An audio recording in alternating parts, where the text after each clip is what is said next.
바닷가에서 두 개의 굴조개가 서로 이야기를 주고받습니다. 한 굴조개가 얘기합니다.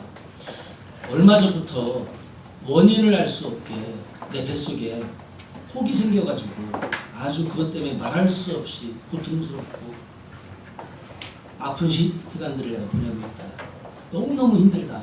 막 이런 하소연을 했어요.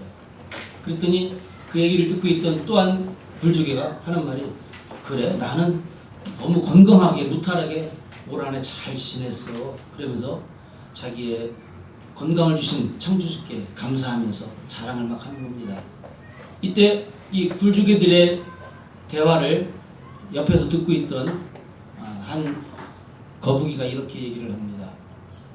당신 건강한 굴조개는 아무데도 안 아파서 참 좋겠습니다만 지금 뱃속에 혹이 있어서 신음하고 있는 저 굴조개는 지금 그 뱃속에 아름다운 영롱한 진주를 만들고 있다는 사실을 알아야 할 것입니다.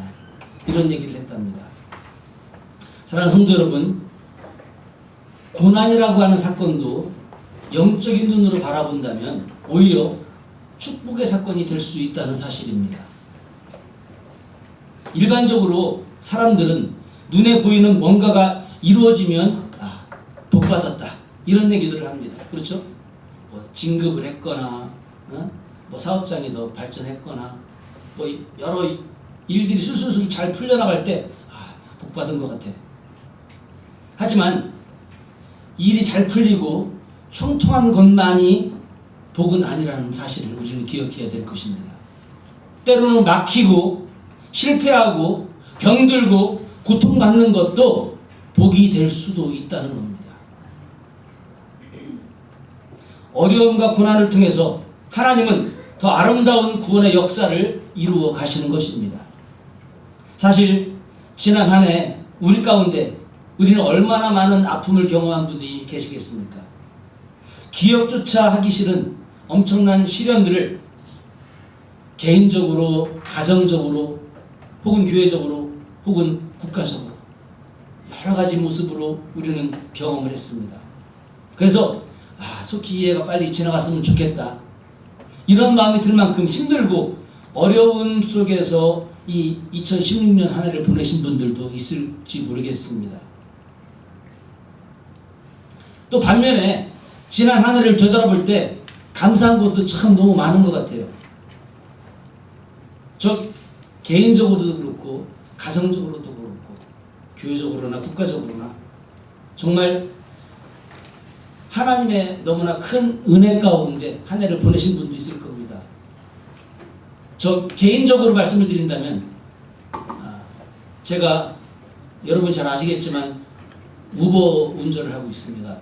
지난 1년 동안 제가 뛴 마일수를 보니까 5만 마일을 넘게 뛰었어요. 5만 마일이 실감이 안 나죠? 지구 한 바퀴가 24,900마일이에요. 지구를 몇 바퀴? 2바퀴를 돌고도 남았어요, 제가. 엄청나게 많이 뛴 거죠. 그런데 제가 매일매일 운전하면서 목도하는 것이요. 각종 사고가요. 제가 하루에 최소한 보는 건수가 5건 이상은 봐요. 하루에 최소한. 운전을 하면서. 어떤 때는 한 10건도 돼요. 그러면 최소한 5건만 잡아도 1년이면 355. 몇 개입니까? 1500이 넘죠? 한 1800건이 넘는 엄청난 교통사고 속에서 1년 동안 아무런 무탈하게 사고 없이 이렇게 온 것만 해도 참 감사하고요. 제가 물설고 낯설은 이 미국 땅에 와서 그리고 남부에 살다가 이제 올라온 지 1년 반 됐는데 더 낯설은 이 동부지역에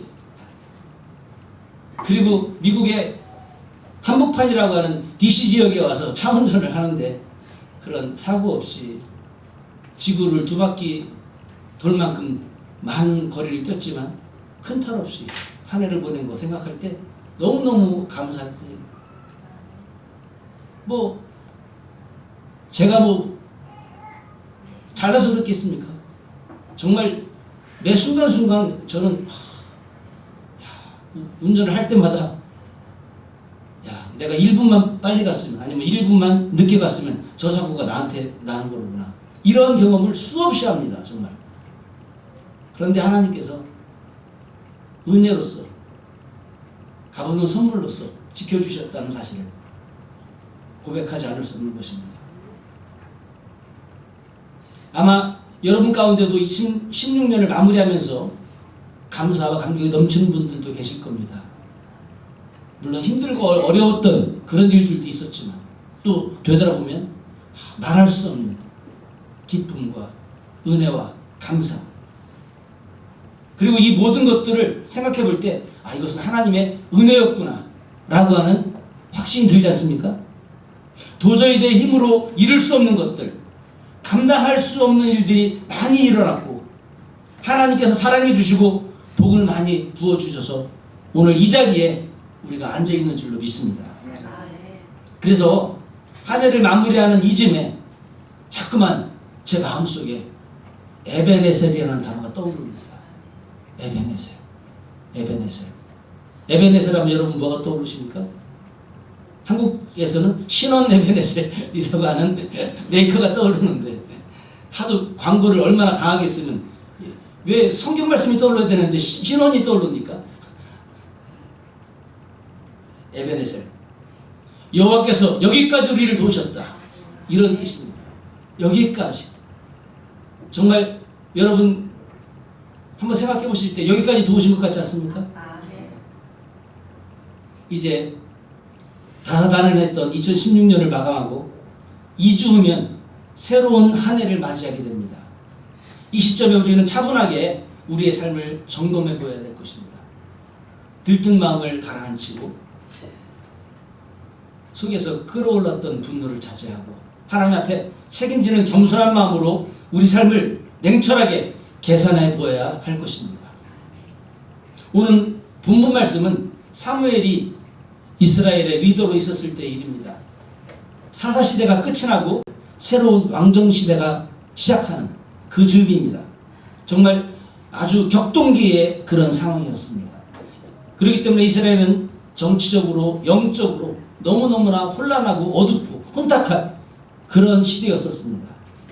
이스라엘은 하나님의 말씀대로 살지 못하고 우상 숭배에 빠짐으로 이웃나라의 압제를 받게 되었고, 그리고 최근 들어서는 블레셋이라는 거대한 강대국에 의해서 수차례 침략을 받고 급기야는 가장 소중하게 지켜야 할 하나님의 법궤까지 블레셋에 뺏겨버리고 마는 이런 엄청난 영적인 암흑기를 지금 이들이 맡고 있습니다. 그리고 그 전투에서 3만여 명의 병사와 함께 이들의 영적 리더였던 홈니와 비느하스가 전사를 하고, 이 소식을 들었던 민족의 리더였던 엘리는 의자에서 굴러떨어져 목뼈가 부러져 죽게 되고, 또 비느하스의 아내는 이 충격으로 인해서 아이를 빨리 낳는 그런 그 조산 끝에 죽고 마는 이런 사건이 막 벌어지면서 영적인 리더 가문이 쑥대밭이 돼버리고 이스라엘 전체가 정말 절벽으로 떨어지는 이런 끔찍한 상황을 겪고 있던 때였습니다. 이 일로 인해서 블레셋이 이스라엘의 중요한 성읍들과 도시들을 빼앗아 버리고 압제하기 시작합니다. 자, 이렇게 된 모든 원인은 딱 한 가지입니다. 뭡니까? 이들이 하나님을 버리고 하나님을 배반하고 우상 숭배에 빠졌다는 겁니다. 하나님을 섬기도록 택함받은 민족이 하나님을 섬기지 않고 하나님께 등을 돌리고 우상을 숭배하는 이러한 죄악 가운데 빠졌을 때 이들은 이런 고난을 받을 수밖에 없게 되었다는 겁니다. 그리고 블레셋의 압제하에 20여 년이 넘는 세월이 흘러가게 됩니다. 그리고 엘리 시대가 드디어 막을 내리고 그 뒤를 이어서 사무엘이라고 하는 새로운 리더가 떠오르게 됩니다.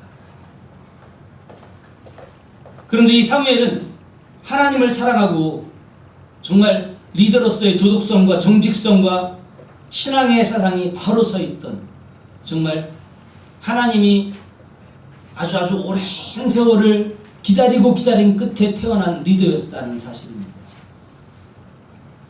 이 사무엘은 이스라엘 백성들에게 정신적인 영적인 회복운동을 일으켜야 된다라고 설파하기 시작합니다. 그리고 온 백성을 미스바에 모이게 해서 하나님께 금식하고 기도하고 회개하는 미스바 영적 대각성운동을 벌이게 되는 것입니다. 자, 이스라엘 백성들이 오랜 우상 숭배의 끝을 내고 이제는 하나님만을 섬기겠습니다. 믿음으로 살겠습니다. 하나님만 바라보겠습니다. 이들이 금식하면서 정말 철저하게 회개하면서 새롭게 각오하고 있는 이 상황입니다. 오늘 본문은 이런 상황에서 벌어진 사건입니다. 이렇게 이스라엘 백성들이 뭔가 새롭게 하는 그런 상황 속에서 블레셋 사람들이 이스라엘 백성들이 미스바에 모였다 함을 듣고서 드디어 공격하기 시작하는 겁니다. 여러분, 우리가 상식적으로 생각해 본다면 이스라엘 백성들이 우상 숭배를 버리고 이제는 하나님을 섬기겠다라고 금식까지 하면서 기도하며 영적 부흥회를 하고 있는 이때에 다른 나라의 침략을 받으면 되겠습니까? 안 되겠습니까? 안 되죠. 압제 속에 있다 할지라도 하나님이 건져주셔야 될 판인데 이렇게 하나님만을 바라보겠다고 하는데 이스라엘이 엄청난 위기를 지금 맞이하게 되는 것입니다. 호사다마라는 말이 있어요. 호사다마. 좋은 일에는 항상 마귀가 틈탄다고. 뭔가 막 이렇게 좋은 분위기로 가려고 할 때 보면 항상 악한 세력들은 그 틈을 틈타서 우리를 무너뜨리게 하는 그런 일들이 많이 벌어집니다. 바로 블레셋이 그렇게 이스라엘을 공격하고 있습니다. 이때 하나님께서는 자연을 통해 커다란 우레를 블레셋 진영에 내려가지고 큰 혼란을 맺게 하셨고 그 틈을 타서 이스라엘이 공격하여 대승을 거두게 되었다. 이에 블레셋 사람들은 물러가고 그 영토를 이스라엘 백성들이 다시 회복하게 되었고 거기에다 사무엘은 에벤에셀이라는 기념탑을 세우게 되었다 하는 것이 오늘 본문의 이야기이죠. 자, 바로 이스라엘 백성들은 하나님을 향한 믿음을 회복하면서 그 어려운 위기 가운데 구원을 받게 되었고 에벤에셀의 승전탑을 세우게 하신 이 이야기는 한 해를 마감하고 새해를 맞이하는 우리에게 큰 교훈을 주고 있다는 사실입니다. 우리는 어떤 마음으로 한 해를 보내고 새해를 맞이해야 될까요? 첫째로 지난 날을 돌아보며 회개하는 마음을 가져야 된다는 사실입니다. 여러분, 이스라엘 백성들의 승리가 그들의 군대가 많거나 그들의 군대가 훈련을 잘 받았거나 그들의 무기가 강해서 그렇습니까? 아닙니다. 그 당시 블레셋이라고 하는 나라는 세계 유일하게 철기 문화를 갖고 있던 국가였습니다. 여러분, 옛날에 국사 시간에 배웠죠? 철기 문화가 무엇인지. 철기 문화를 갖고 있던, 그리고 강력한 기마병을 갖고 있던 그런 나라였습니다. 이들은 칼이나 이런 것들이 아주 무시무시한 전쟁 무기들을 많이 갖고 있었고요. 반면에 이스라엘이라는 이 나라는 철기 문화권이 아니었어요. 이들에게 있었던 쇳덩어리라는 것은 고작해야 낫이라든가 쇠사랑이라든가 홈이라든가 이것이 전부였어요. 여러분이 그 성경 뒤에 보면은 사울이 왕이 되었을 때 이스라엘 전체에 칼이 몇 자루 있었다? 2자루 있었다는 거 알죠? 왕하고 왕자, 그죠? 그 두 사람한테만 칼이 있었어요. 그럴 정도로 이스라엘은 철기 문화권이 아니었다는 겁니다. 그러면 그 어마어마한 철기 문화를 갖고 있고 그 다음에 기병대를 갖고 있던 블레셋과 이스라엘의 전투, 이거는 싸우나 마나 해보나 마나의 싸움이에요. 기병대라는 것은 오늘날로 말하면 탱크와 마찬가지예요. 탱크. 장갑차를 밀고 오는데 이스라엘 사람들은 호미 들고 쇠사랑 들고 싸우는 거예요. 싸움이 되는 겁니까? 싸움이 안 되는 거예요. 그렇기 때문에 이스라엘 백성들은 이 싸움에서 승리를 했다는 것은 이거는 자기들의 힘으로는 도무지 할 수 없는 일이 벌어졌다는 것을 어린아이조차도 다 알 수 있는 그런 사건이었다는 겁니다. 자, 이런 싸움 속에서 이런 침략을 받게 되자 사무엘상 7장 3절 이하에서 사무엘이 이런 얘기를 해요. 온 이스라엘 족속에 이르러 가로되 너희가 전심으로 여호와께 돌아오려거든 이방 신들과 아수타롯을 너희 중에 제하고 너희 마음을 여호와께로 향하여 그만 섬겨라. 그러면 너희를 블레셋 사람에서 손에서 건져내시리라 그랬어요. 너희가 싸움 준비를 잘하면 하나님이 너희를 건져주실 것이다가 아니라 어떻게 하면 여호와께로 돌이키면 돌아서면 하나님이 건져주실 것이라는 겁니다. 상식적으로 본다면 이해가 되지 않는 말이었지만 이것은 상식과는 무관한 사건입니다. 영적인 사건이었고 하나님을 떠났던 이들이 하나님을 다시 찾고 회복하느냐 마느냐 거기에 모든 승패가 달려있다는 그런 사실이었다는 거죠. 회개는 하나님께 나가는 첫 걸음입니다. 회개는 하나님의 은혜와 축복을 받을 수 있는 첫 번째 발자국이 되는 것입니다. 회개하지 않고는 하나님께 나갈 수 없습니다. 회개하지 않고서 하나님의 은혜를 받을 수 없습니다. 이사야 시대에도 이스라엘은 이방 나라 때문에 너무너무나 고난과 어려움을 겪고 있었습니다. 나라는 타락되고 백성들의 마음은 흩어지고 이때 이스라엘 백성들은 우리가 섬기는 여호와 하나님이 저 이방 사람들이 섬기는 신들보다 능력이 없어서 우리가 이렇게 고난을 받는다 이런 얘기를 막 했어. 이렇게 불평을 했어요. 이때 이사야 선지자가 하는 말이 여호와의 손이 짧아서 너희를 구원치 못함도 아니고 여호와의 귀가 둔하여 듣지 못하심도 아니고 오직 너희 죄악이 너희와 하나님 사이를 내었고 너희 죄가 그 얼굴을 가려서 너희를 듣지 않으시게 합니다. 다시 말해서 너희들이 하나님을 떠났기 때문에 이런 고난을 받는 거지 너희가 믿는 하나님이 능력이 없어서 너희를 구원하지 못하는 것이 아니다. 이러면서 이들의 회개를 촉구했던 그 모습을 볼 수 있습니다. 지금 이스라엘의 가장 문제는 정치를 얼마나 잘 하느냐 경제를 얼마나 잘 꾸려가느냐 문제가 아니라 하나님을 섬겨야 될 이 백성들이 다시 하나님을 향한 믿음을 회복하느냐 마느냐 거기에 있다는 겁니다. 오늘날도 마찬가지인 것 같아요. 오늘 여러 가지 수많은 문제들이 우리 개인적으로 가정적으로 교회적으로 국가적으로 수많은 어려움들이 있는데 물론 뭐 여러 가지 복합적인 그런 이유를 대려면 될 수 있겠지만 가장 근원적인 핵심적인 문제는 우리가 하나님께로 돌이켜야 된다는 사실입니다. 이 나라가 하나님을 섬겼던 하나님을 믿는 하나님을 두려워하는 그 마음으로 시작했던 청교도의 그 마음을 다시 회복할 때 이 나라에 소망이 있는 것이고 우리 가정과 우리 개인도 하나님을 향한 순수한 마음 그동안 믿음 생활 하면서 좀 나태해졌고 게을러졌고 뭔가 하나님으로부터 멀어졌던 그 마음들이 다시 하나님께로 돌이키느냐 마느냐 여기에 우리의 모든 문제의 성패가 달려있다는 사실을 우리는 기억해야 될 것입니다. 우리는 한 해를 마감하면서 지난 한 해 내가 하나님께로부터는 무한한 은혜를 입으면서 여기까지 왔는데 그럼에도 불구하고 하나님께로부터 우리는 자꾸만 멀어지고 하나님 기뻐하시는 삶을 살지 못하고 하나님 마음 아프게 해드리고 그렇게 살아왔던 것이 있다면 이 시간에 다 회개하며 하나님께로 돌이켜야 될 줄로 믿습니다.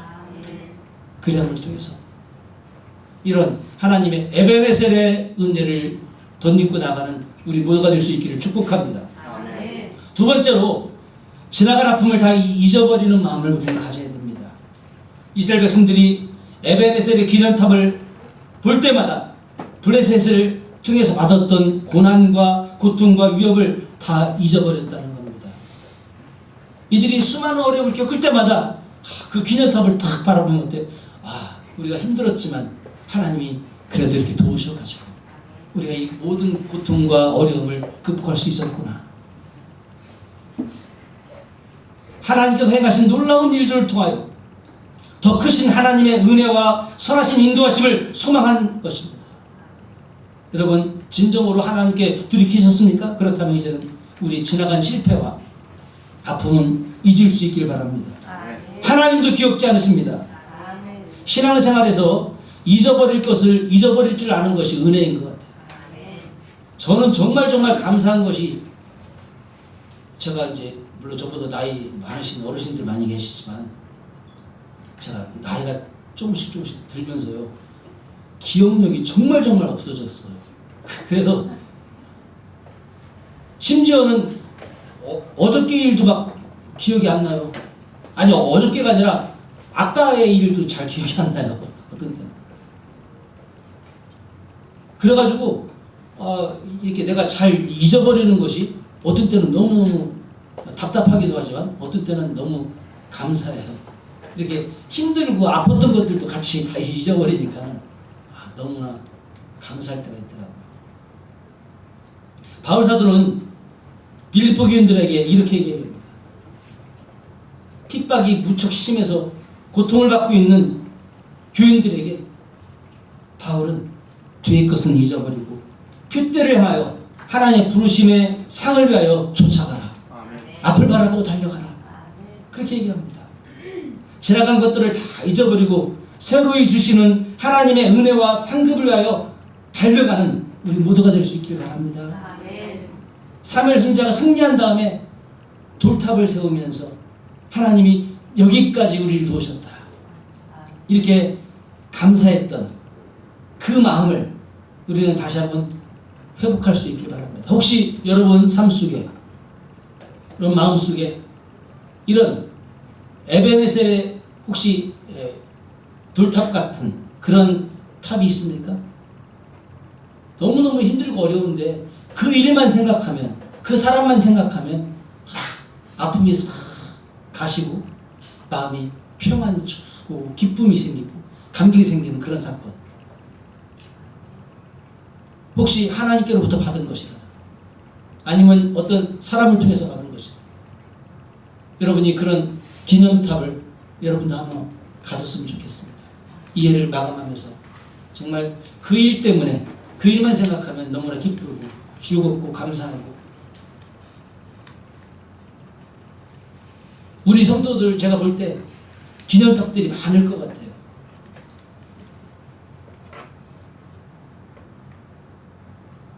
우리 조천현 형제님을 제가 이렇게 보면은 처음 올 때 되게 이렇게 별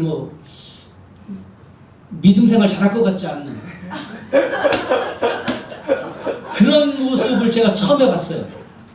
근데 교회를 한 번 나오고 두 번 나오고 세 번 나오면서 얼굴과 표정이 달라진 거 여러분 아십니까? 저는 확실하게 알 수 있어요. 확 바뀌었어요. 얼굴 표정이나 이런 것들이. 맞죠? 처음부터 장로님.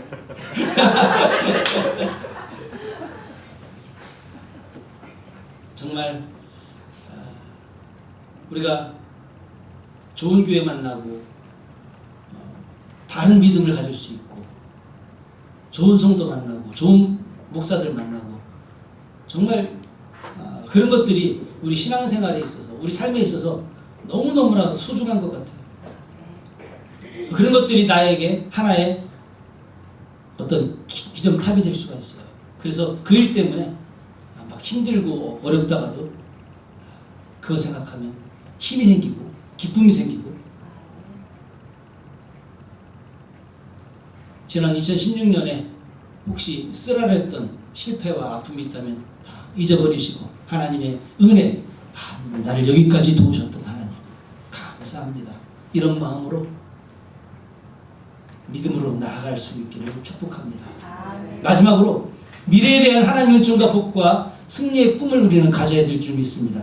오늘 본문에서 가나안 족속 중에 아주 강력한 세력을 갖고 있었던 아모리 족속이 늘 이스라엘을 괴롭혔었어요. 이스라엘이 발전하는데 팽창하는데 큰 장애물이 됐었습니다. 그런데 하나님께서 이 족속을 막아주셔서 평화가 계속되었더라고 오늘 성경은 말하고 있습니다. 우리는 하나님을 절대적으로 신뢰해야 됩니다. 하나님을 경외하는 세상이 무너질 때 나라가 어렵고 가정이 어렵고 내 개인이 어렵습니다.